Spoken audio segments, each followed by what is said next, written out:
Hello, and for today's video ay ituturo ko sa inyo kung paano magbayad sa pay later dito sa ating TikTok. Ayan guys, so ang gagawin natin ay papasok tayo sa loob ng ating TikTok. Pagkapasok natin dito sa loob ng ating TikTok, tap lang natin yung ating profile.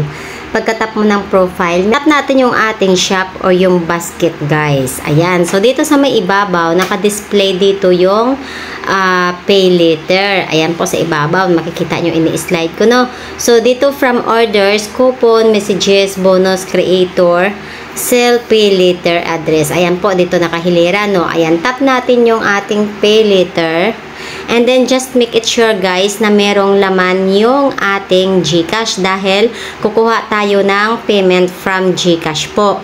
Ayan, so tap lang natin yung pay later at pagka ito na po yung bumungad sa inyo, may nakita kayo dyan na make your payment, repayment early po. Ayan, so andito yung amount due date and due date po. Ayan.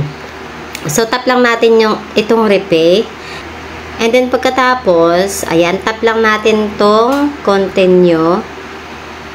Pagkatap mo ng continue, guys, ay meron siyang, diba, option payment. So, kung saan kayo kukuha, pwedeng bank, pwedeng 7-Eleven sa may kiosk, and pwede sa GCash. Ayan, tap natin tong ating GCash, guys, and then pay.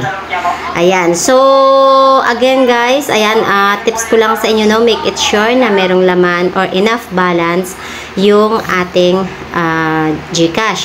So, pagka nag-show up na itong repayment successful guys, ay ibig sabihin, nakapagbayad na po tayo sa ating pay later. And tap nyo lang yung done and well done guys. So, itong sa ibabaw naman na naka-display guys, no, credit available guys. Yan naman yung available na pwede nating iutang ulit dito kay TikTok. Ayan, so nakatulong ba to sa iyo? And of course, kung oo, please don't forget to hit like, subscribe, and share rin sa ating video.